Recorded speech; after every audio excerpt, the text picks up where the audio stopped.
Assalamualaikum warahmatullahi wabarakatuh. Innal hamdalillah nahmaduhu wa nasta'inuhu wa nastahdi wa natubu ilaih wa na'udzu billahi min syururi anfusina wa sayyiati a'malina man yahdihillahu fala mudhillalah wa man yudlilhu fala hadiyalah. Asyhadu an la ilaha illallah wahdahu la syarikalah wa asyhadu anna Muhammadan abduhu wa rasuluh la nabiyya ba'dah. Allahumma fasalli ala hadzal nabiyil karim sayyidina wa maulana Muhammadin wa ala alihi wa sahbihi wa man tabi'ahum bi ihsanin ila yaumiddin. Amma ba'd. Alhamdulillah, segala puja dan puji milik Allah Subhanahu wa taala. Salawat dan salam tak lupa kita panjatkan pada junjungan kita, suri tauladan kita, Rasulullah Muhammad sallallahu alaihi wasallam. Allahumma salli wa sallim wa barik alaihi. Allah Subhanahu wa taala berfirman di dalam surah Asy-Syu'ara ayat 63, A'udzu billahi minasyaitonir rajim. Bismillahirrahmanirrahim. Fa auhayna ila Musa an idrib bi'asakal bahr fanfalaqa fakana kullun firqin qattaudil azim. Sadaqallahul azim. Ayat ini bercerita tentang kekuatan yang Allah berikan kepada Nabi Musa. Fa'auhayna, kemudian kami wahyukan, ila Musa, perintahkan kepada Nabi Musa alaihissalam, anidrib, hendaklah dia memukulkan, daraba yadribu, ya. Anidrib bi'asaka, asak itu artinya tongkat, ya. Al-bahr yaitu lautan, ya, body of water, ya. Jadi kami perintahkan kepada Nabi Musa untuk mengentukkan, ya, memukulkan tongkatnya ke air.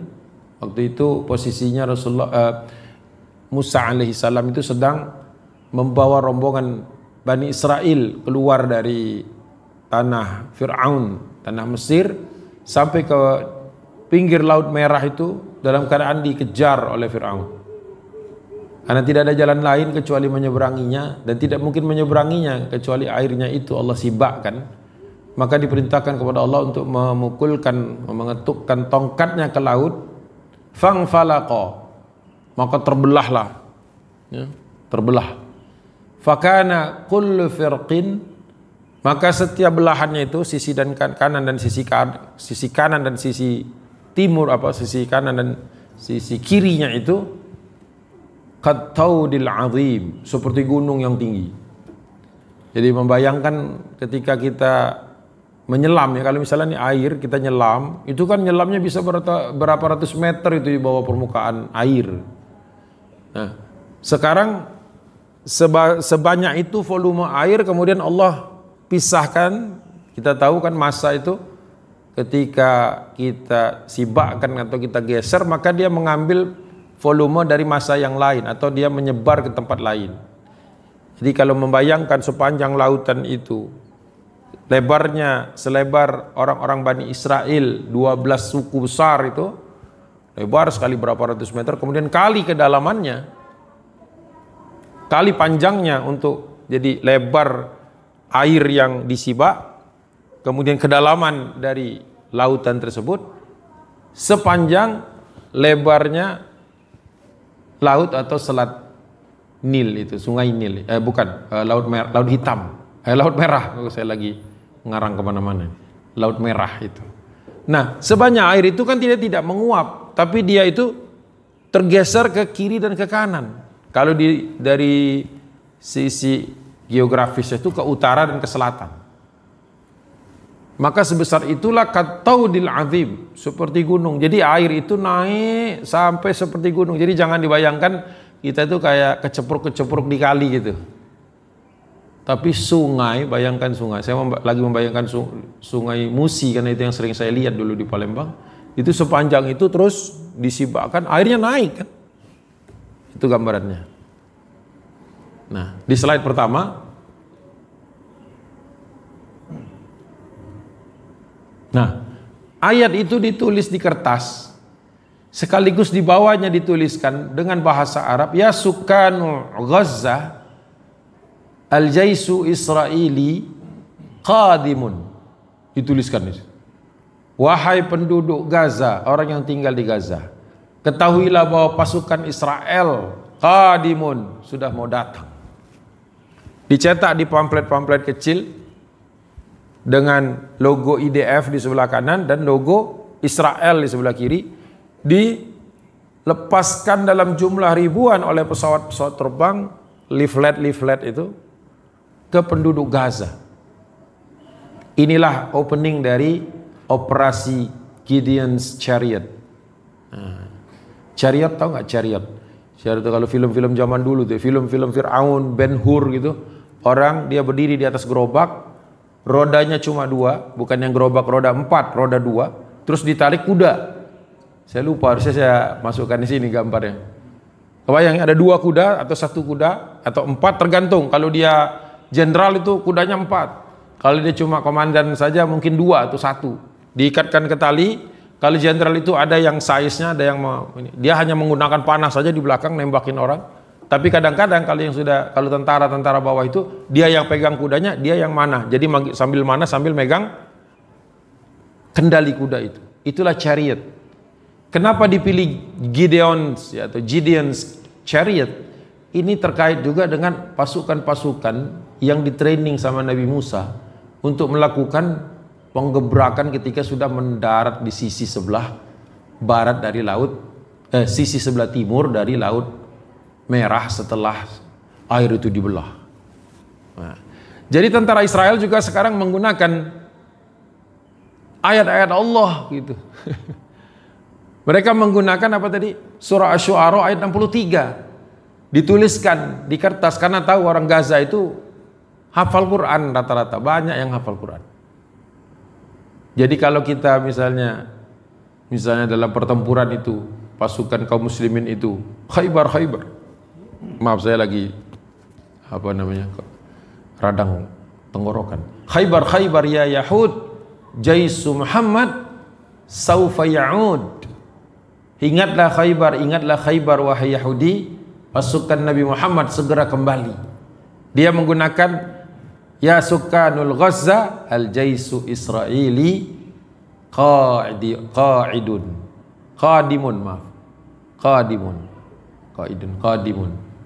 kata mereka, bersiaplah wahai penduduk Gaza, pasukan Bani Israel, pasukan Israel dalam keadaan akan datang kembali ya. Nah, ini lagi Gideon's Chariot. Apa itu Gideon's Chariot? Ternyata orang-orang Israel juga butuh kisah-kisah masa lampau untuk menyemangati pasukannya untuk masuk ke Gaza itu ya. Mereka juga tidak mau ketinggalan. Kaum muslimin mungkin menggunakan Al-Quran, kisah-kisah para sahabat, kisah Rasulullah untuk membangkitkan semangat. Mereka juga menggunakan itu ya. Operasi ini di-approve tanggal 4 Mei, dilaksanakan pertengahan bulan, yaitu tanggal 16 Mei. Yang dilibatkan ada 5 divisi, banyak juga ini yang dikerahkan. Divisi ke-162 itu yang sebelah kiri, yang tank baja itu Haplada. Kemudian divisi ke-25, divisi Sinai. Kemudian divisi 98, ini para trooper yang ada burung, gambarnya burung menukik ke bawah. Terus ada gambar parasut putih, kelihatan nggak? Bisa visualisasinya ya. Oke. Kemudian divisi ke-36 Ga'ash ini. Kemudian divisi ke-143 ini divisinya Gazanya. Kalau Israel memvisualisasi Gaza itu pasukannya adalah pasukan yang sebelah kanan. Mereka nyebutnya Azza, bukan Gaza. Azza. Nyebutnya Azza. Jadi Bapak dan Ibu harus ketahui bahwa Israel ini mereka running out of time, kehabisan waktu. Kalau tidak segera diselesaikan saat ini juga, memang ada potensi Amerika Serikat itu akan melepaskan dukungannya pada Israel. Kita lagi berpacu. Di satu sisi kaum muslimin bawa belur, ya, banyak yang terbunuh, banyak yang mati, banyak yang tentu saja kematiannya sudah di atas 62.000 orang. Ini sudah terkelas atau masuk di dalam kategori genosida. Ya. Tapi kita tahu tidak ada kematian yang sia-sia. Memang menyedihkan luar biasa. Kesedihan luar biasa dari bapak, ibu, anak, semua yang terkena, terdampak. Hampir seluruhnya. Tidak ada satu keluarga pun kecuali pasti sudah ada yang syahid di kalangan mereka. Tapi ketahuilah bahwa hari-hari Israel berdiri itu pun sudah tinggal hitungan. Tapi kita ini kadang-kadang pesimismenya melebihi pesimisme orang-orang Yahudi itu. Ya. Ini yang perlu kita sadari bahwa mereka menggunakan semua cara. Wa makaru wa makarallah. Wallahu khairul makirin. Akan tetapi mereka punya rencana, Allah punya rencana. Wallahu khairul makirin. Sesungguhnya rencana Allah jauh lebih bagus. Jadi kalau sekarang kita terlalu terburu-buru menerima perjanjian two-state solution, padahal dulu Israel itu sudah berkali-kali menolaknya. Ya, jadi sebenarnya two-state solution itu masih dianggap merugikan Israel. Ya, tapi sekarang kita offer itu, kita ajukan itu. Padahal mereka sendiri kalau dilihat dari strategi perangnya sudah all out ini. Bukan waktunya bagi mereka itu untuk berdamai. Artinya seseorang yang sudah all out itu waktunya sudah hampir habis. Ya, waktunya sudah hampir habis. Sampai harus menggunakan pamflet-pamflet seperti ini. Ya.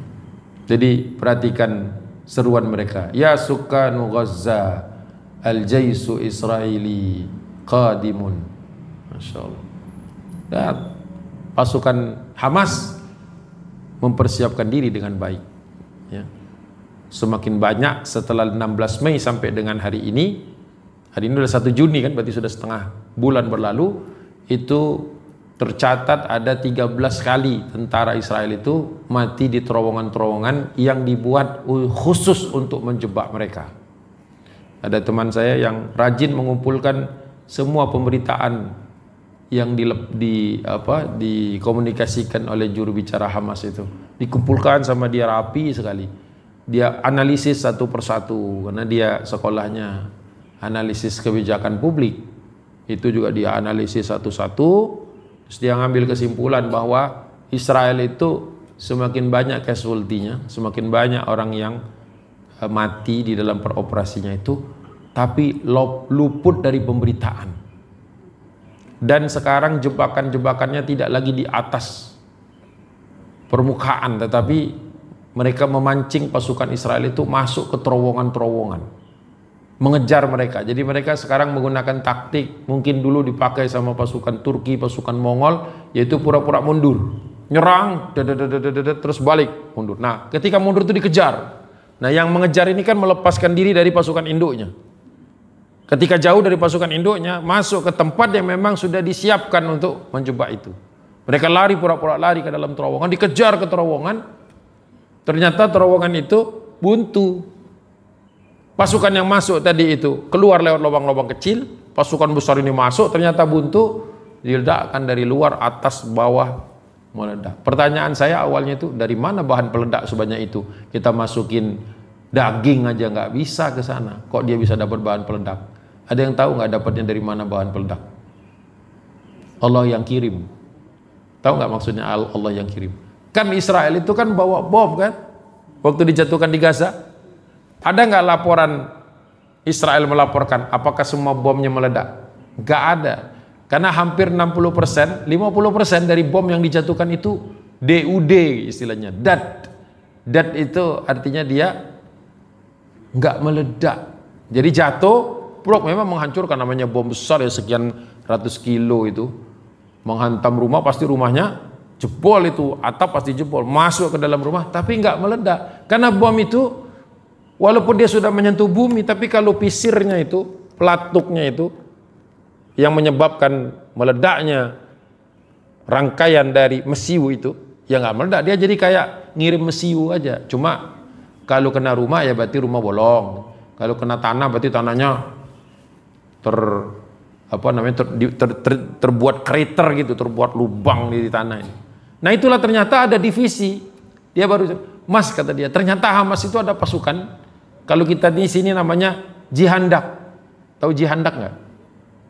Unit Zeni itu pasukan engineeringnya. Jihandak. J-nya itu penjinak handak itu bahan peledak. Nah, pasukan yang pakai baju-baju tebal gitu, kalau yang modern itu dia pakai robot gitu. Nah, jadi ada bom di robot, deketin, buka. Jadi robot kalau meledak itu robot itu kena dulu. Nah, ketika sudah aman, dilihat semua kabel-kabelnya utuh atau bomnya memang nggak meledak, bukan timer, nah, baru orangnya datang, dibuka. Jadi Hamas itu dan semua pejuang Palestina itu kalau dibom itu setelah meledak, jeledah di sana, ada pasukan yang ke sana untuk nyari orang-orang yang masih selamat, ada pasukan yang ke sana tugasnya nyari bom yang nggak meledak.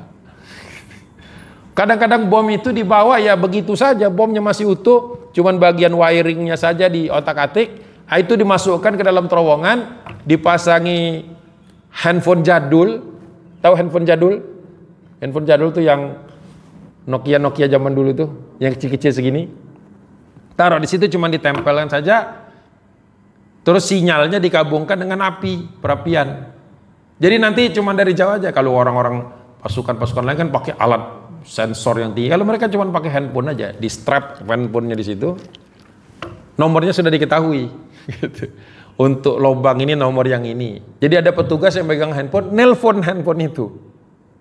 Tit. Nah, begitu telepon itu menerima sinyal, boom, selesai. Jadi bomnya itu apa istilahnya?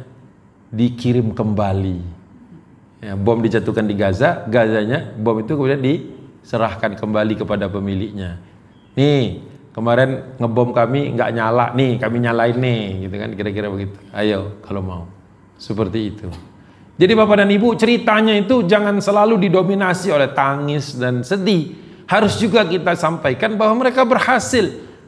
Bahkan Hamas itu bisa dikatakan berperang melawan hampir seluruh dunia. Karena di belakang Israel itu ada Amerika Serikat. Nanti kita lihat bahwa persenjataannya datang dari Inggris, bahan peledaknya datang dari India. Itu berapa negara yang mensupport Israel. Bisa survive ini sampai sekarang. Bisa survive. Allah pilihkan untuk menghadapi musuh yang paling berat itu. Allah pilihkan bangsa yang paling tangguh saat ini di antara umat Islam, yaitu bangsa Palestina. Kalau kita nih ngikut-ngikut aja dalam perjuangan, ngikut doa, ngikut sedekah, ya kan? Ngikut aksi. Nggak benar-benar ikut berjuang sebenarnya, tapi lumayan lah. Daripada tidur-tiduran di rumah. Ada tanda bagi kita, Bang. Ini. Ya. Jadi ya silakan, malah ketika disampaikan ini, ketika dibaca sama Hamas, oh mereka sudah kehabisan dalil, pakai Quran. Pakai Quran. Iya, pakai Quran itu, pakai surat Asy-Syu'ara. Jadi saya lihat, saya baca itu, oh ini. Qala Allahu Ta'ala, itu kan tulisan itu, Qala Allahu Ta'ala, fa'auhayna ila Musa. Oh gitu. Ternyata dia pakai Quran untuk menakut-nakuti kita. Kita makin yakin kepada Quran. Ya, makin yakin. Nggak tahu kalau yang jarang baca Quran mungkin. Nah, next time Anda baca surat Asy-Syu'ara, ya, ayat ke-63. Asy-Syu'ara itu surat ke-26, persis setelah An-Nur.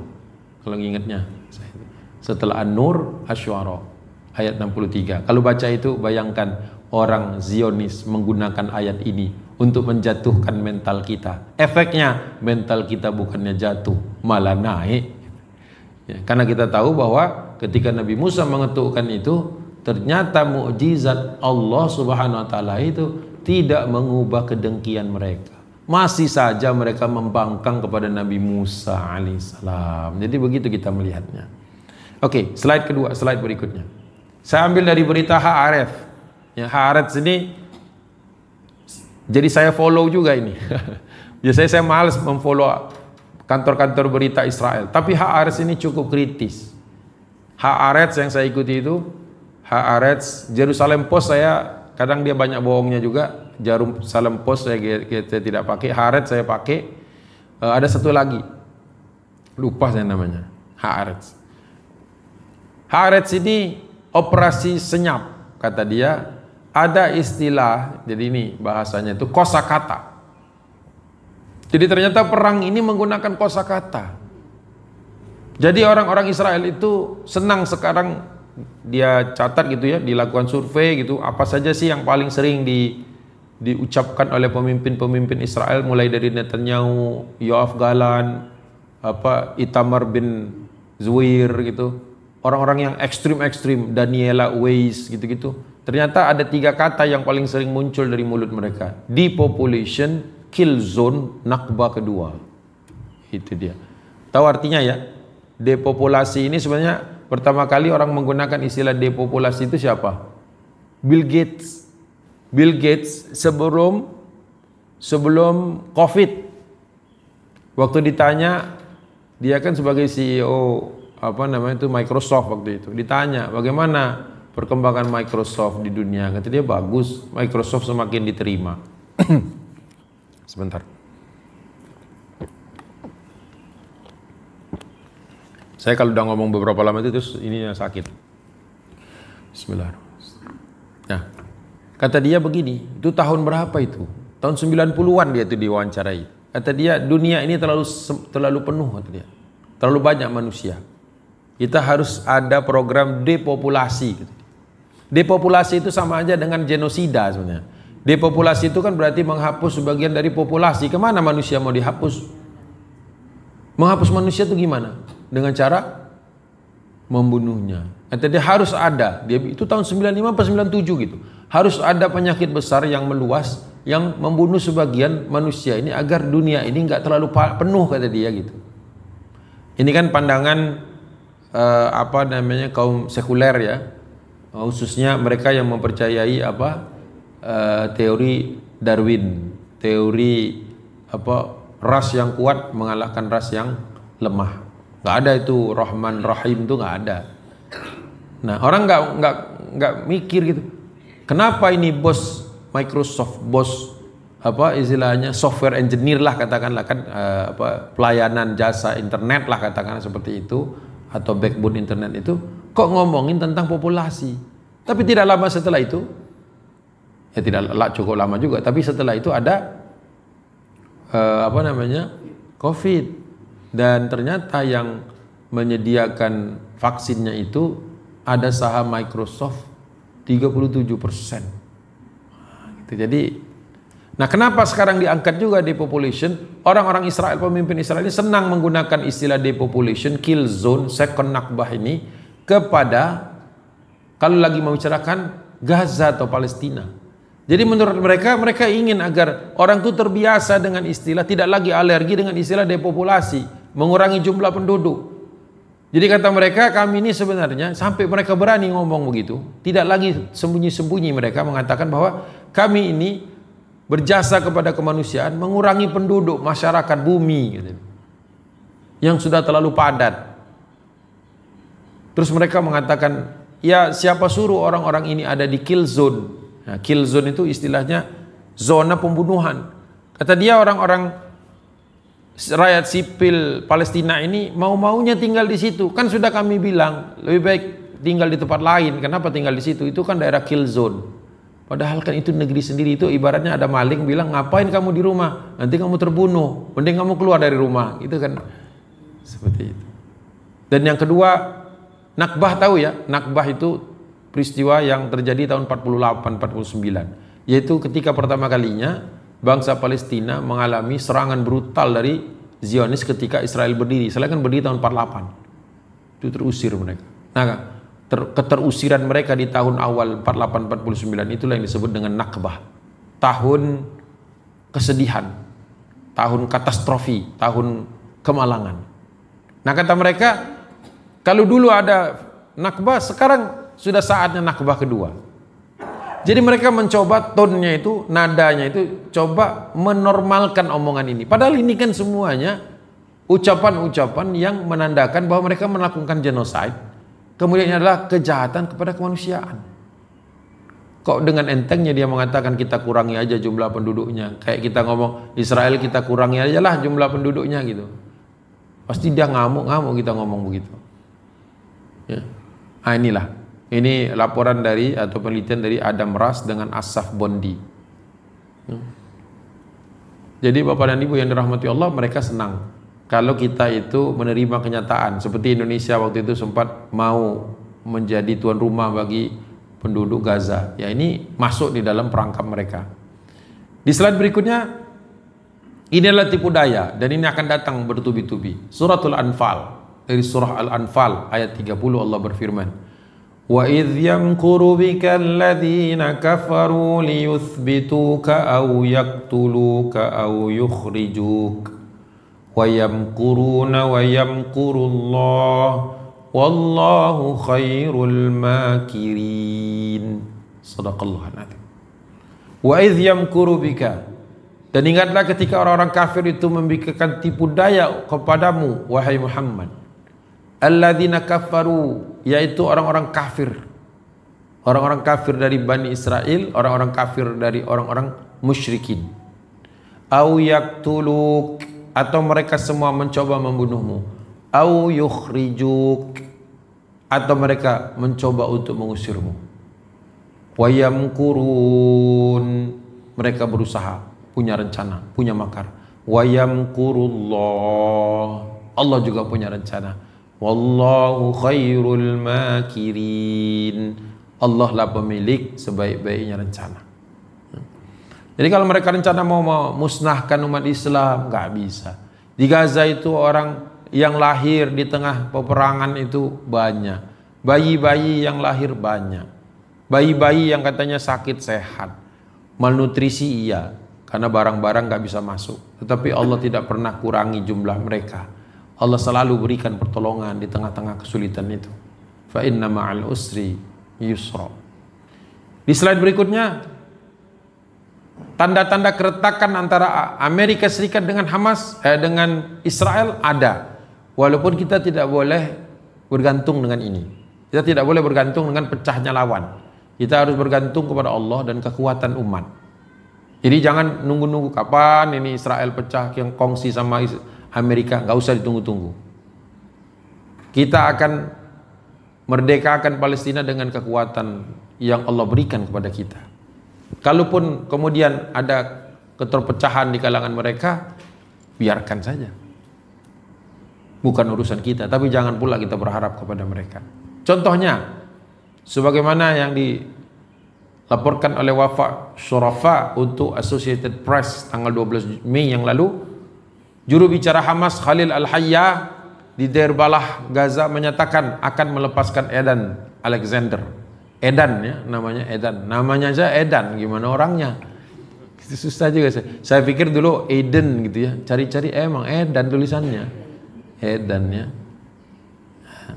Edan Alexander ini orang Amerika, Yahudi, lulus SMA, lulus high school, pindah ke Israel, melamar jadi tentara. Kan saya pernah cerita ya di sini. Dulu saya pernah junior high school di Amerika. Junior high school dulu. Masih SMP lah di Amerika itu. Di sekolah kami itu ada community, Jewish community ada. Nah, Jewish community itu biasa mengundang sekolah-sekolah dari Israel untuk datang. Memberikan semacam apa istilahnya, mungkin ya PR ini ya, semacam public relationship lah. Mereka datang itu fasih bahasa Inggris, bahasa Yahudinya saya waktu itu nggak dengar, tapi kadang-kadang mereka kasakusuk di antara mereka itu ada.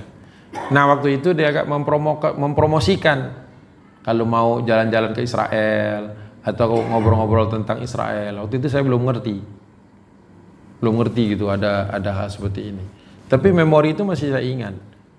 Nah, tadi ada nggak di sini orang Yahudi, anak Yahudi keturunan Jewish, and a Jew amongst you, kata dia. Terus majulah teman saya itu, baru ngaji kali dia Yahudi. Saya pikir dari wajahnya itu orang Arab gitu.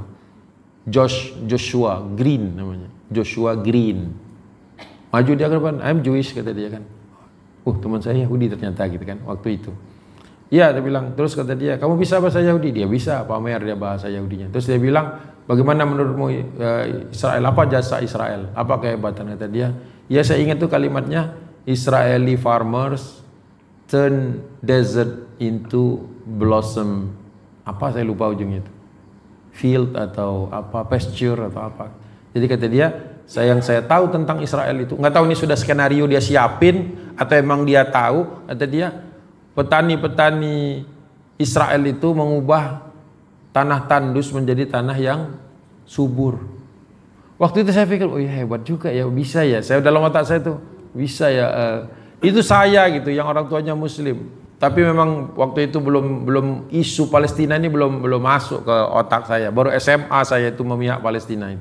Maksudnya baru ternyata dizolimi. Baru bisa menyambung itu bahwa dulu yang saya pelajari itu, wah itu apa istilahnya, framing itu baru tahu dulu sekarang setelah balik ke Indonesia. Itu pertama kali pengalaman saya di sana. Jadi mereka tuh sistematik. Itu tahun berapa tuh? Itu tahun 87, 86, 87. Udah tua ya, 86, 87 SMP gitu. Jadi mereka tuh rutin ngirim students ya. Yang dikirim tuh students loh, bukan tentara, bukan guru. Kan memang bagusnya ngomong ke anak-anak itu bukan guru kan, tapi sesama anak-anak gitu. Jadi secara psikologis misalnya saya membayangkan kalau negeri Arab ngirim orang ke Amerika, pasti yang dikirim para syekh. Harusnya yang dikirim anak-anak. Kan anak-anak dengan anak-anak itu ada klik, bahasanya klik gitu. Jadi kita pun mendengarkan waktu itu. Kalau nggak salah ada orang Afghanistan di kelas saya itu bilingual gitu. Ada orang Vietnam, ya ada Nadia dari Afghanistan, ada Nguyen pinter banget matematikanya, itu orang Vietnam, saya dari Indonesia di kelas itu. Terus ada orang Laos, ada orang Hmong itu Laos, ada beberapa orang lain lah. Jadi kita ngeliatin aja. Kita kebetulan di kelas itu kita itu yang bukan orang aslinya gitu, Amerika. Tapi mereka sudah punya program setiap tahun ternyata untuk mengirimkan siswa-siswa Israel, memberikan image di situ bahwa Israel itu adalah pahlawan. Jadi anak-anak kecil Amerika itu dari SMP itu sudah tersibgoh mereka. Ya kan? Kalau di Al-Qur'an itu waman ahsanu minallahi sibghah. Siapa yang paling bagus daripada sibghah, celupannya Allah? Gak ada. Nah itu. Jadi hati-hati dengan anak-anak kita. Kepada siapa dia ngobrol, itu sering-sering ditanyain, ngobrol sama siapa, apa yang diobrolin, harus ditanyain. Karena anak-anak itu sesama anak-anak itu kan juga mereka perang informasi di situ. Kalau orang tuanya nggak ngasih informasi, ya repot. Oke, kembali ke sini. Itu tadi tentang Ed dan Alexander. Tapi yang ingin saya angkat di sini bahwa tadinya Israel itu memaksa Amerika untuk tidak langsung negosiasi dengan Hamas, harus lewat Israel. Nah gitu. Tapi Trump ini kan ngeselin orangnya jelas. Tapi orangnya itu juga bandel gitu kalau bahasa saya itu. Nggak bisa diatur, sulit juga ngatur Trump. Nah apakah ini letupan Trump karena dia nggak mau diatur? Kan sempat waktu itu ada video yang berkembang waktu itu. Jadi waktu Netanyahu datang ke Gedung Putih itu mau menandatangani perjanjian, kursinya itu kejauhan. Sama Trump didorongin. Belum pernah dalam sejarah dunia Presiden Amerika Serikat dorongin kursi untuk duduknya Perdana Menteri Israel. Itu sempat jadi bulian itu, disorot-sorot diulang-ulang. Mungkin dia kesel kali kan. Namanya manusia lah, kalau dianggap jongos pasti nggak mau gitu. Apalagi Presiden Amerika Serikat gitu kan. Kemudian dia melakukan sesuatu yang dalam sejarah Amerika juga baru pertama kali, ya, bernegosiasi langsung untuk melepaskan tawanan itu kepada Hamas. Padahal Hamas ini dalam daftar teroris Amerika masih ada. Ini kan berarti melanggar aturan Amerika sendiri. Tidak, do not negotiate with terrorist groups. Walaupun kita tahu Hamas ini ya dicap teroris atas perintah Israel gitu. Akhirnya benar-benar dilepaskan. Hamas melihat bahwa sebenarnya apa yang dijanjikan Trump ini di bawah apa yang bisa mereka dapatkan kalau negosiasinya dengan Israel. Tapi diambil, kenapa diambil? Supaya membiasakan Israel, Amerika Serikat ini pecah dengan Israel, ngerti? Jadi kadang-kadang kita dapat untung sedikit, tapi minimum memecah lawan, gitu. Strateginya gitu, menarik ini. Ya, gitu. Dan si Ed dan Alexander ini unik juga nih. Pernah disiarkan dia sedang ditangkap itu, direkam gitu terus kata dia, Happy Thanksgiving, Mom.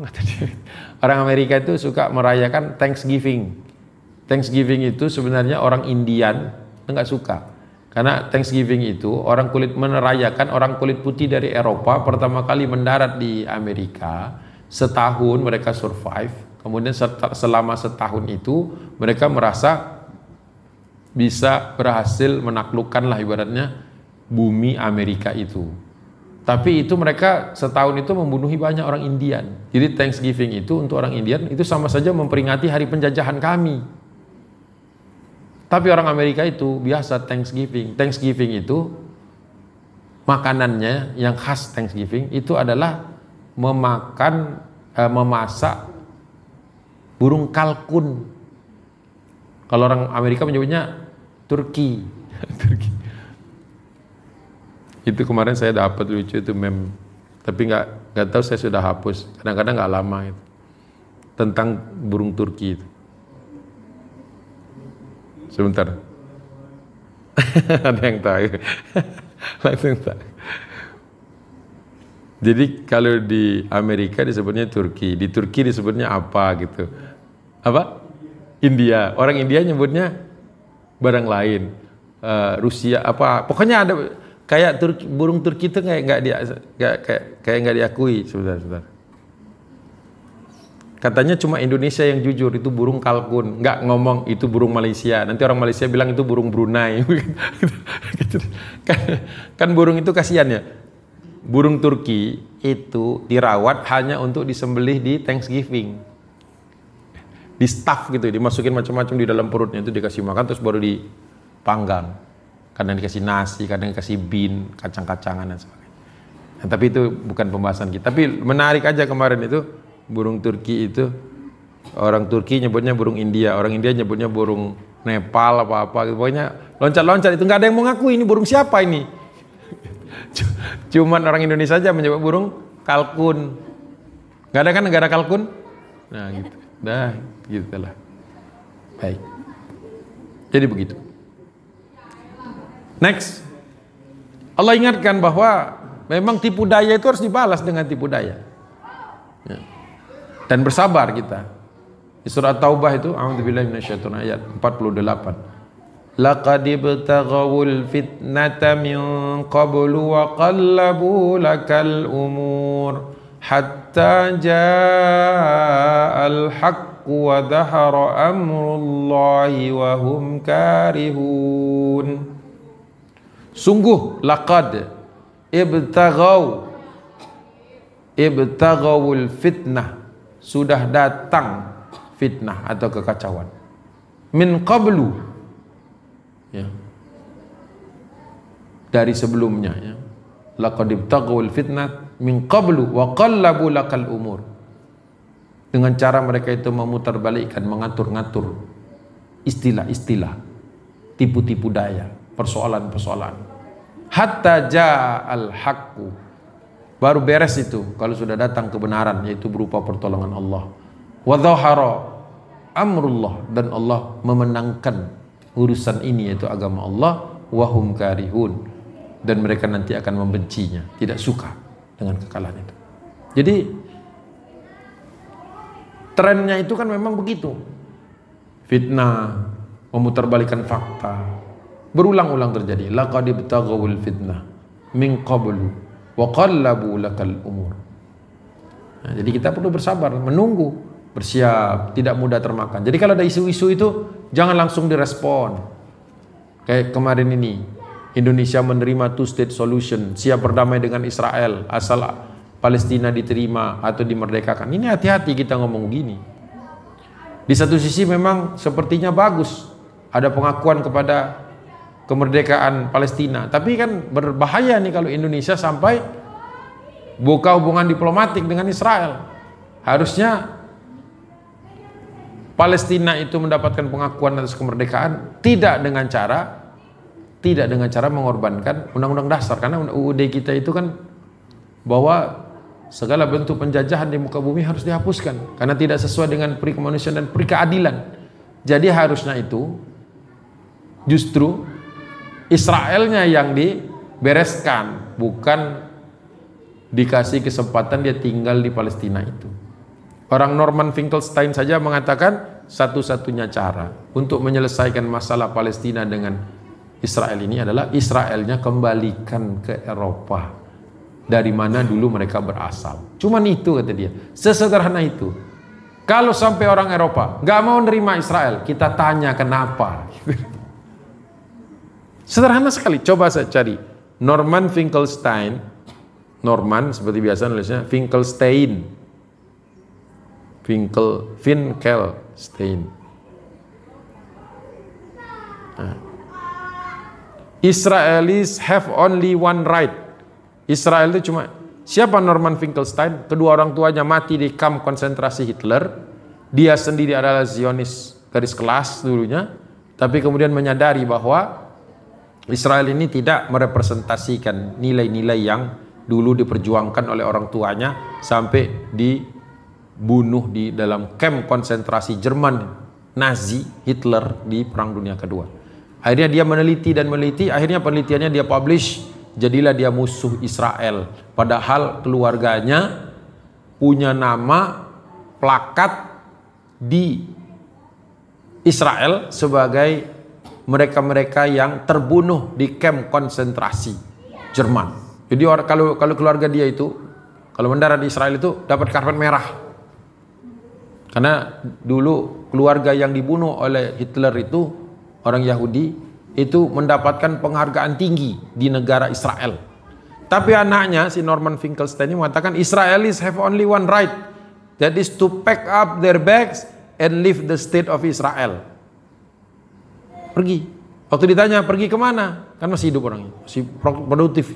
Coba buku-bukunya dicari, dibaca. Ilan Pape juga cari dan dibaca. Shlomo Aloni juga bagus. Jadi banyak anak-anak dedengkot Israel itu, Zionis itu sekarang berubah menjadi pro-Palestinian. Gitu. Jadi kalau kemarin kan saya jelaskan sama siapa? Mus'ab ya, masing-masing kan? Mus'ab anak petinggi Hamas yang melarikan diri, tahu ya? Masih ingat ya? The Green Prince, yang nulis buku The Son of Hamas. Anaknya Syekh Yusuf. Gitu. Tapi kalau kita lihat, di satu sisi kita punya cerita begitu. Anak pejuang pindah barisan ke Israel. Tapi orang Zionis yang pindah haluan pro Palestina juga tidak sedikit.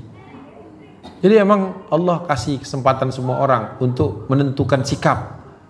Makanya Palestina belum dimenangkan dulu sama Allah Subhanahu wa taala.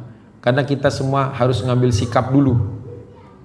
Jangan sampai nanti telat kita. Lagi mendukung Israel, tahu-tahu Palestina merdeka, kan kecele gitu. Kan banyak orang Indonesia yang pro Israel tuh, banyak. Gitu.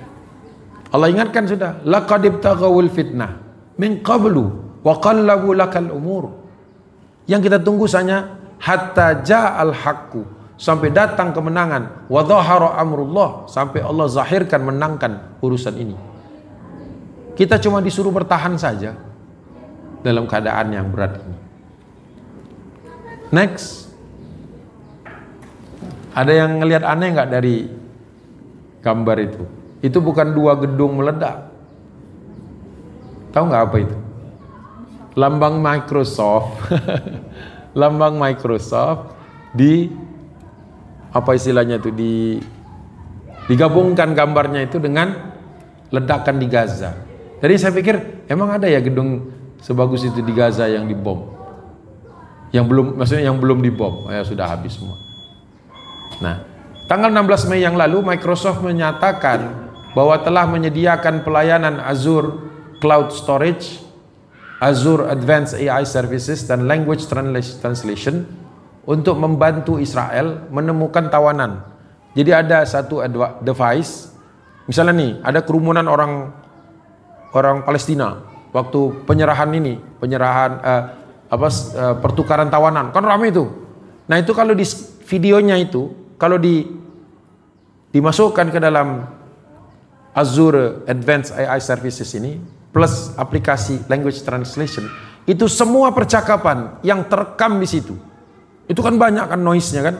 Berita utama tentu yang kayak gini, halo, halo, assalamualaikum, nah, itu yang didekap. Tapi misalnya, mohon maaf, nah, ibu-ibu tuh, dua ibu-ibu tuh lagi ngobrol, kalau itu direkam, nggak apa-apa. Contoh, kalau direkam, rekaman ini bisa ditranslate, tapi rekaman background, obrolan 2 orang, misalnya obrolan 3 orang di sana, itu bisa direkam juga sama mereka, dan bisa diamplifikasi, dikerasin.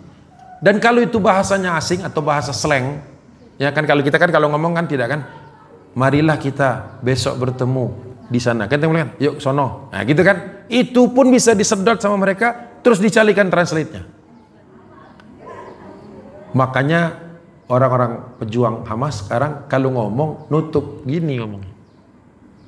Emang udah standar pengamanan kan? Kan pengamanan itu suka taruh mic di sini kan? Pas pampres misalnya, coba pas pampres kalau ngomong, nggak pernah dia ngomong gini, pasukan mundur, karena bibir ini bisa dibaca dari jauh. Jadi begini dia, pasukan mundur. Jadi nggak tahu kan, kalau saya ngomong gini, ibu tahu nggak saya ngomong apa? Nggak tahu, karena mulutnya nggak bisa dibaca. Tapi kalau mulutnya bisa dibaca, bisa ditranslate. Ada advanced AI yang bisa begitu. Jadi Microsoft ini menyediakan layanan untuk IDF. Jadi semua video-video yang dirilis sama Hamas itu dikuliti sama mereka. Jadi bisa diketahui siapa yang ngomong, siapa ngomong lagi, ngomongnya apa. Jadi misalnya ya, uji cobanya itu begini. Ini saya rekam misalnya, Nah, bapak-bapak silakan ngomong sendiri-sendiri. Yang dua sana, ibu-ibu sana, semua ngomong, bikin berapa grup. Direkam, seret, ada yang ngomong kecil-kecil, ada yang ngomong gede-gede. Terus saya ngomong di sini, direkam. Nah, kan suara ini paling besar kan pastinya kan. Nah, itu kalau dipakai kan, dimasukkan ke dalam language translation ini, semuanya keraup. Bukan yang gedenya aja, bukan yang mayoritas suaranya saja, semuanya disedot. Kayak film Mission Impossible itu, semua macam bisa ditangkap begitu. Kata Microsoft dengan entengnya, ini Bill Gates enteng. Mereka nggak tahu kalau itu dipakai untuk apa, kan bukan urusan kami. Translator itu dipakai dulunya untuk mencari tahu apa obrolan teroris di dalam gedung gitu yang nggak kedengeran dari jauh. Itu AI-nya pakai untuk itu. Termasuk obrolan misalnya, oh ya, tawanan nomor 9 di mana? Di sana tuh, gedung merah. Gitu, ngomongnya gitu. Rekam. Jadi kita dicari dalam peta, mana gedung merah di daerah itu. Saat ketemu, oh berarti di sini. Bocor kan? Padahal dia ngomongnya ngumpet-ngumpet di belakang, lagi rame di sini pawai. Makanya hati-hati merilis video. Sekarang Hamas hati-hati merilis video karena background noise-nya itu bisa ditarik. Nah, ini dia nih, termasuk kita juga yang suka ngobrol-ngobrol ini kan. Nah, nggak apa-apa kalau ngobrolnya untuk mendiskusikan, nggak apa-apa. Kalau ngerasa nih Ustadz jangan. Ustadz lama banget nggak selesai-selesai. Kamu udah lapar. Nah, billahi taufiq wal hidayah. Assalamualaikum warahmatullahi wabarakatuh. Ini sampai di sini aja. Yang next-nextnya nanti, next time. So. Baik, langsung ke pertanyaan Pak. Silakan. Silakan Bapak dan Ibu yang ingin mengajukan pertanyaan kepada Ustaz.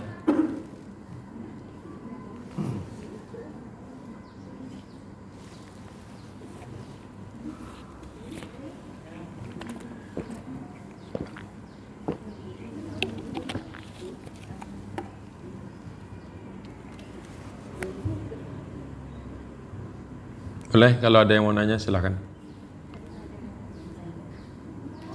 Ya, Ustaz, lagi rame Prabowo itu ya. Dan Ya. bahkan UI itu juga sudah ikut-ikutan tuh Ustaz, untuk tidak ada alasan Indonesia untuk membenci Israel bila mana Israel mengakui adanya Palestina.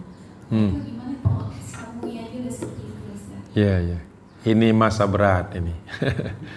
Iya, masa berat saya katakan karena di satu sisi kita juga sedang dicoba untuk menerima kenyataan. Memang dasarnya itu tidak ingin memperpanjang kesedihan dan kenestapaan yang menghantam bangsa Palestina.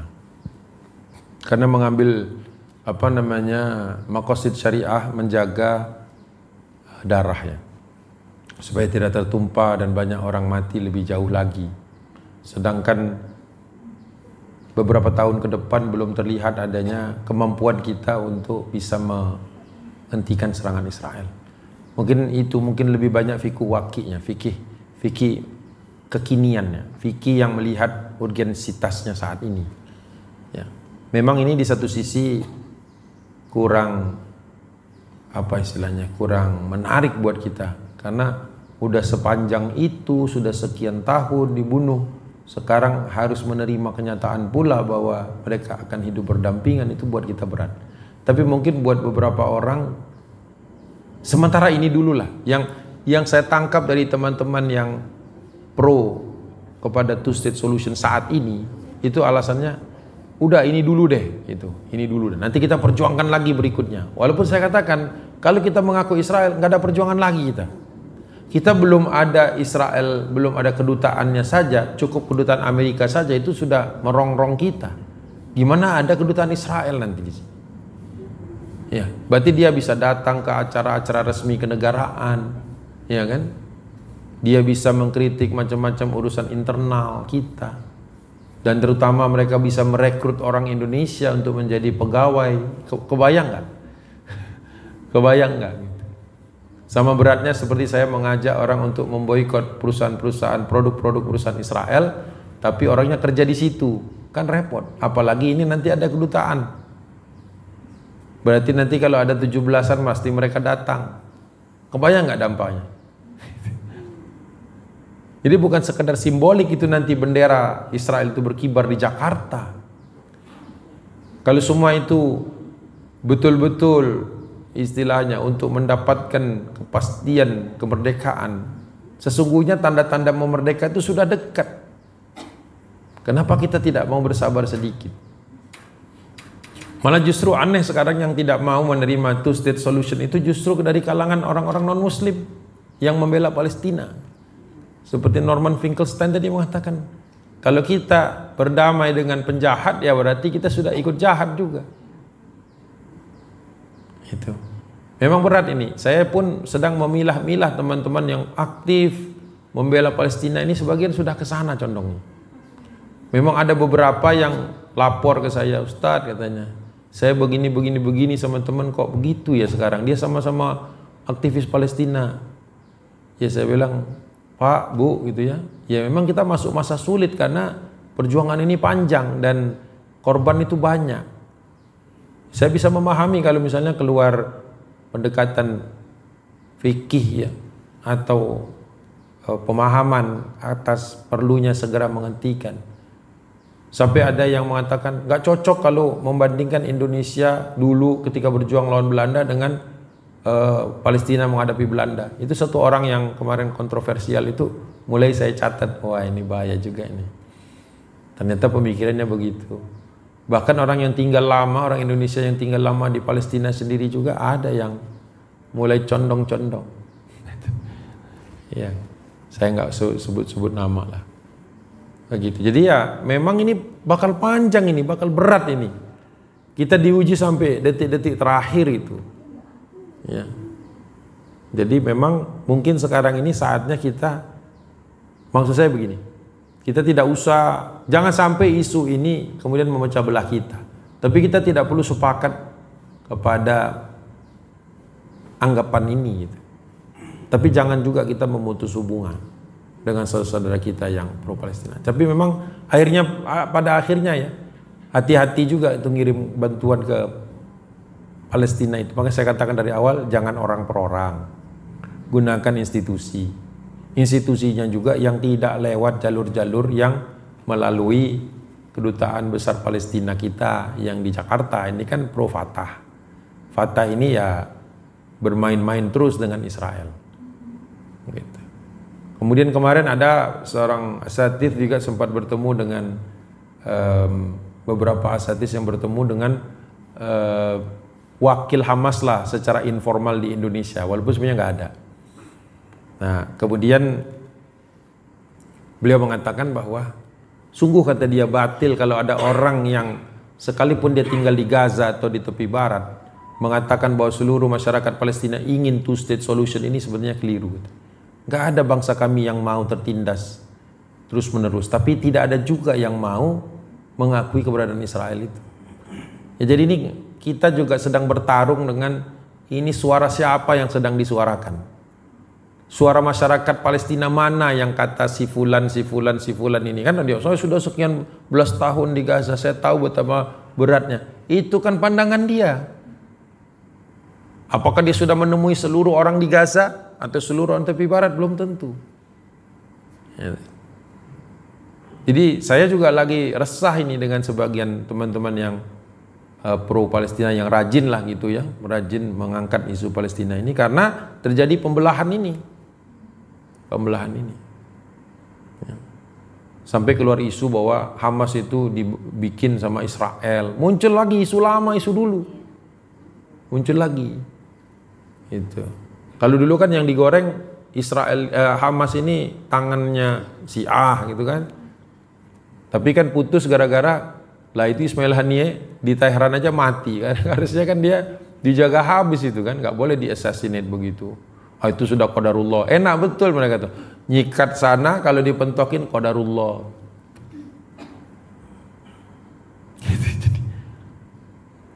Ya. Qadarullah itu jadi apa istilahnya? Cara mengakhiri diskusi. Qadarullah. Padahal kita lagi tidak bicara takdir. Kita lagi bicara bagaimana mengusahakan kemerdekaan ini yang sudah lama seharusnya didapatkan. Ada lagi yang mengatakan dulu PLO sudah berdamai kan, Oslo Accord kan, perjanjian Oslo itu kan PLO mengakui Israel sudah. Sebenarnya Israel itu mau minta diakui siapa lagi? PLO itu sudah mengakui Israel. Makanya Yasser Arafat itu ditinggalkan orang pendukungnya sendiri kan, tinggalkan. Sudah mengakui Israel. Makanya dia dapat medali perdamaian tuh bersama siapa? Menachem Begin. Dapat medali perdamaian Nobel. Peace Prize dapat ya. Jadi ya sudah banyak sebenarnya upaya-upaya Palestina itu mengakui Israel, tapi nggak ada yang berhasil membebaskan Palestina. Sekarang apa yang menyebabkan berikut ini? Nanti soalnya begini, katakanlah itu ya, Israel mengakui Palestina sebagai negara yang merdeka, terus kemudian kita mengakui dia, terus dia nyerang Palestina lagi. Kita bisa nggak mengusir kedutaan besar itu? Nggak bisa. Jadi nanti Palestinanya tetap terjajah, tapi kedutaannya sudah dibuka. Kan ini kita berhadapan dengan orang culas ya. Jadi kita ini bukan berhadapan dengan orang gentleman. Kalau gentleman kita bisa pegang kata-katanya kan. Di surah ini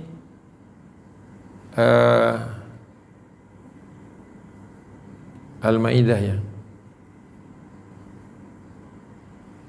Sebentar. Itu Allah ingatkan kepada kita tentang kebiasaan Yahudi ini untuk Al-Maidah ayat 13. Allah berfirman, "Fabima naqdihim mitsaqahum la'annahum wa ja'alna qulubahum qasiyah." Karena kebiasaan Yahudi memutuskan perjanjian yang ada pada mereka, kami la'annahum, kami laknat mereka, wa ja'alna qulubahum qasiyah, dan kami jadikan hati mereka keras seperti batu.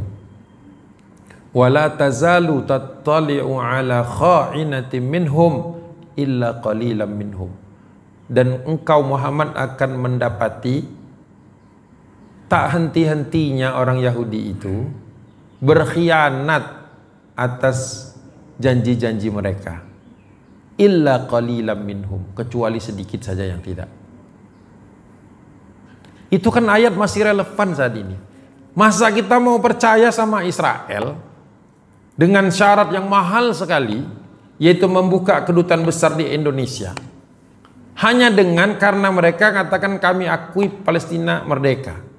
Terus kalau setelah itu dia diserang lagi, apakah kita siap menyerang kedutaan besar Israel itu?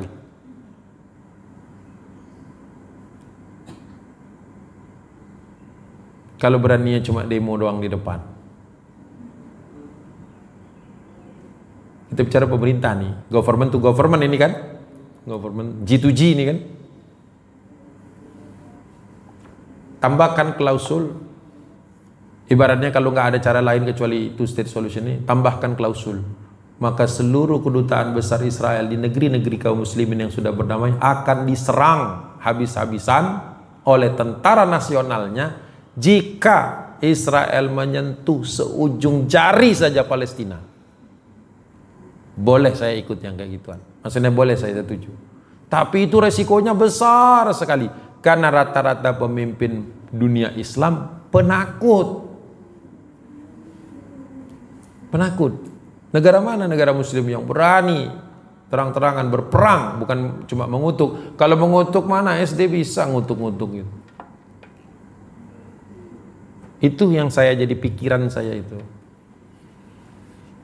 Karena biayanya besar sekali tuh buka kedutaan Israel di Indonesia gitu. Banyak itu harus klausul tambahannya. Berarti Hamas harus punya perwakilan di Indonesia, jangan cuma Fatah. Dan kita harus ada klausul detik di mana Israel menyerang Palestina lagi, apapun alasannya, maka kita harus serang juga itu kedutaan besar. Kalau nggak kayak gitu, gampang sekali buat mereka mengkhianatinya. Itu pun kalaupun dituliskan, saya nggak yakin kita berani nyerangnya, itu aja. Fabima naqdihim mitsaqahum. Dibaca sendirilah, Al-Quran itu banyak sekali menggambarkan tentang karakter Yahudi. Ya, jadi jangan terlalu mudah percaya kepada mereka ini. Ya tapi ya silakan, masing-masing orang pasti punya pandangannya kan. Saya tidak bisa maksa MUI atau siapa, tokoh-tokoh termasuk Pak Prabowo. Saya nggak bisa pengaruhi kan. Saya bukan siapa-siapanya gitu. Dia pasti punya penasehat-penasehatnya kan. Gitu. Cuma saya mengingatkan bahwa Allah sudah nasihatin kita. Hati-hati kalau berurusan dengan Yahudi. Yahudi itu sebagian di antara mereka itu juga bernaung di bawah Zionisme. Walaupun Zionisme tidak semuanya Yahudi. Zionisme itulah yang mendirikan Israel. Jadi ini sudah varian turunan yang kesekian. Yang lebih mengerikan lagi. Jadi gitu. Wallahu a'lam. So, yang jelas ini pastinya berat buat sebagian orang. Ada lagi? Silakan Pak. Ada dua ya. Silakan. Nomor kedua itu Microsoft membantu Israel dalam upaya mencari tahu dan sebagainya. Kedua ya. Nah, sementara Bill Gates itu melalui bisnisnya ingin menanamkan chip ke seluruh orangnya. Iya. Untuk memonitor gitu. Untuk memanggil itu. Iya. Karena itu politiknya terakhir dengan Bill Gates itu identik untuk menghabisi semua orang. Iya. Yang kedua adalah pasukan Indonesia ini, TNI. Ini sudah yang tergabung dengan pasukan perdamaian PBB. Sudah mulai ikut terjun menyerang. Belum Pak. Hoax Pak. Di dalam berita medsos itu sudah. Iya belum. Itu sudah dibantah. Walaupun Palestina itu sudah diberitakan akan atau ingin merdeka dengan dalam waktu dekat. Atau kemarin sudah beritanya sudah membara kemana-mana ya. Ya itu kan makin menjauh, ya. Makin menjauh, kenyataannya itu makin meluas, dan dampaknya ya sudah makin tidak karu-karuan. Artinya Indonesia pun jangan-jangan bisa hubungannya dengan Amerika juga sudah mulai dilihat. Apalagi kan politiknya sekarang kan Trump juga sudah menanamkan dengan Indonesia dengan pajak impor ya yang terlalu tinggi. Itu dampak dengar-dengar dari pasukan kayak gitu yang membantu Palestina juga seperti itu. Jadi dipersulit makanya. Itu ya. Baik Pak. Saya tanggapi yang pertama dulu, terima kasih. Yang pertama itu terkait dengan chip, ya, itu memang mengkhawatirkan dan kita menolaknya. Departemen Indonesia juga menolaknya, walaupun ini melibatkan banyak pihak, termasuk juga pendanaan yang nantinya bisa jadi terpaksa kita semua begitu, sebagaimana vaksin dulu. Ini juga proyek-proyek berat ini kita nggak tahu aslinya itu seperti apa, walaupun banyak fatwa yang sudah keluar. Termasuk kalau penanaman chip pada diri kita, ini pastinya saya tentang. Ya, kalau vaksin mungkin masih banyak variasi-variasinya pandangan. Tapi kalau sudah menanamkan chip di tubuh kita itu, ya kita tidak beda seperti ternak nantinya. Kemana kita pergi akan terpantau. Sekarang saja sebenarnya tanpa chip sudah terpantau kita kan. Sejak tahun berapa? 2006 ya. Yang HP sudah baterainya nggak bisa dilepas. 2006 kalau nggak salah. Kan baterai dulu kan, HP itu kan baterainya bisa dilepas kan zaman dulu kan. Kita cas terpisah supaya nggak gelembung. Masih ingat nggak? Zaman itu. Sekarang kalau beli HP kan tidak ada lagi HP yang baterainya lepasan ya. Karena memang sebenarnya dari awal juga para pengamat IT dan security itu juga mengatakan HP kita itu sekalipun kita matikan, kalau baterainya masih nempel, itu masih nyala. Recordingnya masih bisa diputar. Sekarang Anda coba sendiri aja. Misalnya buka medsos, terus ngomong, taruh nih medsos nyala, taruh di samping. Terus kita ngobrol berdua nih. Saya praktekkan pernah sama istri. Ngobrol tentang mana, nak ya kalau kita jalan-jalan ke sana. Tiba-tiba muncul Pak, apa namanya, iklan untuk tempat itu. Dan tarif hotel dan sebagainya. Jadi dia kayak mendengar perbicaraan kami. Yang sebelumnya nggak ada itu iklan itu mampir. Apaan nih kok tiba-tiba muncul iklan ke tempat yang kita mau datengin. Ada juga saya ngobrol sama anak tiba-tiba tentang apa, tiba-tiba muncul iklan itu. Ini kok iklan HP nyala, jadi HP nyala. Jadi emang HP itu kalaupun dimatiin di off itu, tapi baterainya masih nempel. Kan zaman dulu kalau Anda mau rapat yang sensitif itu kan baterainya bukan hanya HP dititip kan, tapi baterainya dilepas. Baru fix bener. Makanya sekarang ada kebijakan tidak boleh ada HP yang baterainya bisa dilepas supaya kita terus bisa dipantau. Sebenarnya tanpa chip ini, karena ini sudah kayak, kan kita lebih sering bawa ini daripada bawa Quran kan sebenarnya kan ini udah nempel di mana-mana, ke kamar mandi, kemana dibawa terus kan ini kan, kemana-mana dibawa. Selama ada sinyalnya itu kita bisa di track itu. Kalau kita sudah cukup penting akan di track itu di mana kita berada, belanja apa, apalagi belanjanya pakai tab. Naik mobil masuk tol tap, keluar tol tap, sudah ketahuan dia kemana. Masuk mall beli sesuatu scan. Berarti kita juga sebenarnya kalau dibuka datanya bisa ketahuan Bapak tuh pagi tadi buka website apa, sedekah di mana, ibaratnya gitu kan, jalan kemana, makan apa, berangkat sama siapa, ketahuan itu sampai pulang. Semuanya bisa ditarik. Apalagi data yang peduli lindungi itu juga bocor kan, peduli lindungi bocor itu, makanya websitenya nggak bisa diakses lagi. Jadi data kita dijual, Pusdatin bocor. Jadi data-data banyak kan nomor-nomor asing ngubungin kita, tapi dengan nama kita kan, kan nggak boleh terjadi harusnya itu. Jadi data-data kita sudah terjual semua. Jadi tanpa disuntikkan chip ke badan kita, kita sudah terdeteksi dan kita senang. Bangga gitu kalau nggak pakai cash. Ya, sudah ya. Itu satu. Yang kedua, ini saya harus luruskan Pak. Jadi kemarin ada berita yang tersebar seolah-olah, bahkan banyak hoaxnya itu. Satu paket dia hoaxnya. Katanya Cina ngedrop makanan dari pesawatnya. Setelah dicek videonya, itu kan pesawatnya C-17 Galaxy. Itu punya Amerika Pak. Amerika nggak jual pesawat itu kemanapun. Itu adalah pendropan makanan di Gaza bulan sebelum, masih tahun 2024 bersama Angkatan Darat Yordan. Tapi diklaim Cina. Ini adalah entah siapa gitu emang memproduksi konten-konten hoax. Karena memang di Indonesia laku. Ya, makin hoax makin laku. Sensasional. Termasuk juga tentara Indonesia katanya mulai kelihatan masuk. Itu video lama di Lebanon. Karena negara Indonesia memang tergabung di dalam kontingen Garuda, Kongga, itu ikut misi perdamaian PBB di Lebanon Selatan. Dan memang pernah kontak senjata dengan Israel. Tank bajanya waktu itu, Merkava itu, masuk ke wilayah sektor Indonesia, dilabrak sama tentara kita. 1 orang cedera dari kita, tapi tank bajanya mundur. Nah video itu dipoles-poles, dikasih gambar latar belakang gaduh, seolah-olah Gaza. Ya sudah diklarifikasi langsung sama Pak Panglima bahwa pasukan kita tidak ada yang dideploy di Gaza. Kalau ada yang di Gaza, wah saya yang pertama kali jabat tangan Pak Prabowo. Kalau ada TNI dikirim ke Gaza, saya yang pertama kali salaman dengan Prabowo.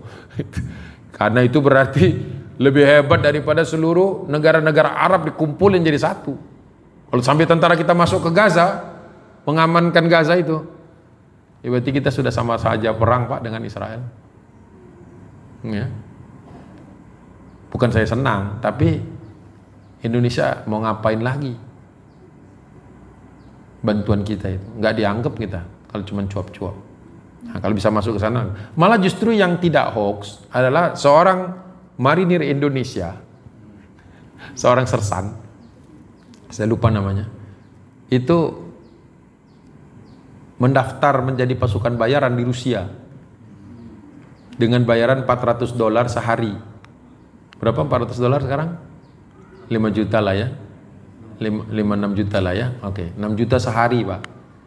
Jadi pasukan bayaran di sana. Sudah hampir 3 bulan kekayaannya dan masih hidup. Dia itu bukan berperang untuk mati gitu, berperang untuk hidup. Untuk bayaran kan cek, paycheck kan. Ditaksir uangnya sudah hampir 3 miliar sekarang. Dia rilis video lagi ngobrol sama tentara Rusia di perbatasan gitu, ya. Ketahuan sama viral, ketahuan sama TNI Panglima, dipecat dia karena ada undang-undang nggak boleh jadi warga negara Indonesia tapi berperang untuk negara lain. Hilang dia ke ke warga negaraannya. Nah, nggak tahu dia sedang apply jadi bangsa Rusia gitu. Nah, waktu di video itu dia ngomong, saya begini-begini cari duit kok untuk keluarga, saya bilang. Tapi kalau saya gara-gara cari duit ke negara lain itu kemudian saya diputuskan kewarganegaraannya, nggak apa-apa, kan saya cari duit buat keluarga biar nggak ngerecoki di Indonesia, kata dia. Kan di Indonesia kan banyak juga yang korupsi, aman-aman aja, kata dia. Saya nggak korupsi, duit kata dia, duit yang saya dapatkan dengan bertaruh nyawa. Emang skill saya di sini, skill saya itu berperang, kata dia. Ya, terus di belakang tuh dia kayaknya ngumpat dengan bahasa Rusia gitu. Apa dia ngomong nggak dengar, saya nggak ngerti. Itu perlu pakai AI-nya itu supaya tahu itu dia ngoceh apa itu kan. Dia ngomong tuh, ngobrol, dia kenalin. Lihat ini sebelah saya orang Sudan. Oh, how are you brother, kata dia. Assalamualaikum. Waalaikumsalam, ketawa dia. Terus ada teman saya lagi, satu lagi orang Yaman, kata dia. Itu ternyata tentara-tentara itu kan dia tahu cara berperang. Daripada nggak kepake, ikut. Nah, Rusia juga lagi kekurangan pasukan kan. Nah, duit banyak. Ya sudah, masyarakatnya juga takut mati, pencari rizki ini ke sana. Oh, malah banjir dukungan dari netizen, malah banjir dukungan. Pak, kami semangat ya, hebat Bapak cari duit sampai berperang begitu kan, bertaruh nyawa kan. Nanti pulang 3 miliar beres keluarganya. Nggak tahu tuturnya tuh mengharuskan dia berapa hari di situ kan. Ya misalnya tur pertama misalnya 2 bulan misalnya gitu, pulang hidup kan masih kan, nah duit di cashin bayar, nanti dia cari lagi perang yang lebih mahal. Di mana perang yang mahal ya? Nah, ikut ke sana. Begitu dia. Bahkan kata dia sebelum perang saya sholat kok, kata dia. Saya sholat sebelum perang nih. Kalau emang syahid ya mati, mudah-mudahan syahid, kata dia. Saya nggak mau keluarga saya jatuh miskin, kata dia. Ya peranglah ke sana. Malah justru yang banjir dukungan dia gitu. Dan itu real, itu orangnya ada. Waktu dicek kesatuannya ada. Keluarganya nggak banyak ngomong, baguslah. Keluarga diem-diem aja, nggak usah banyak ngomong. Yang penting itu pasti mereka doa-doa itu kan supaya bapaknya balik kan. Percuma kalau duitnya pulang bapaknya enggak kan. Maunya pulang juga, ya kan. 3M masukin ke bank syariah, beres. Ya, bisa kaya tanpa korupsi. Bisa kaya tanpa korupsi. Benar kata dia, daripada orang di Indonesia korupsi aman, kata dia.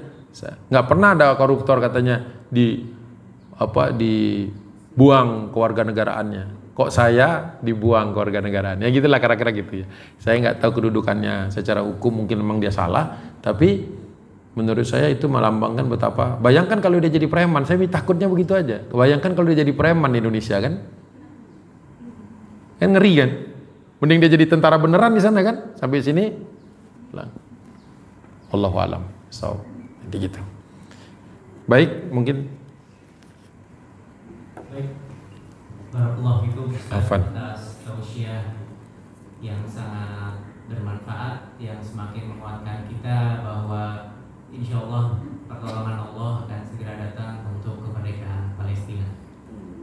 Sebagai bentuk dukungan juga diinformasikan kepada jemaah Masjid Ar-Raudhah bahwa Masjid Ar-Raudhah akan mengalokasikan seluruh infak yang diterima sampai dengan tanggal 6 Juni atau 10 Zulhijjah untuk membantu perjuangan saudara-saudara kita di Gaza dan Palestina pada umumnya. Baik, kita sudah sampai di akhir acara. Sebelum kita akhiri tausiah hari ini, mohon kesediaannya kepada Ustadz untuk menutup tausiah ini dengan doa. baik, insyaallah. Bismillahirrahmanirrahim. Alhamdulillahirabbil alamin, hamdan naimin, hamdan syakirin, hamdan tayyiban mubarakan katsiran, hamdan yuwafi ni'amahu yukafi mazidah. Ya Rabbana lakal hamdu kama yanbaghi li jalalikal karim adimi sultanik. Wassalatu wassalamu ala asrafil anbiya'i wal mursalin wa ala alihi wa ashabihi ajma'in. Allahumma ighfir lil muslimina wal muslimat wal mu'minina wal mu'minat al ahya'i minhum wal amwat. Innaka sami'un qaribun mujibu da'wati qadi wa yal hajat. Allahumma ighfir lana wa li walidina warhamhum kama rabbana shighara. Rabbana la tuzigh qulubana ba'da idh hadaytana wa hab lana min ladunka rahmah innaka antal wahhab. Rabbana dhalamna anfusana wa illam taghfir lana wa tarhamna lanakunanna minal khasirin. Allahumma a'inna ala dzikrika wa syukrika wa husni ibadatik. Allahumma inna na'udzubika min jahdil bala wa darkis syaqa wa su'il qada wa syamatatil a'da. Allahumma ansur ikhwanana al-mujahidin fi Filistin. Allahumma ansur ikhwanana al-mujahidin wal murabitin fil Aqsa. Allahumma ansur ikhwanana al-mujahidin wal mustad'afin fi Gaza. Allahumma a'izzal Islam wal muslimin wa ahlikil kafarata wal musyrikin wa damir a'da'aka a'da'ad-din. Wa sallallahu ala sayyidina Muhammadin nabiyil ummi wa ala alihi wa sahbihi wa sallim. Da'wahum fiha subhanakallahumma wa tahiyyatuhum fiha salam wa akhiru da'wana alhamdulillahi rabbil alamin.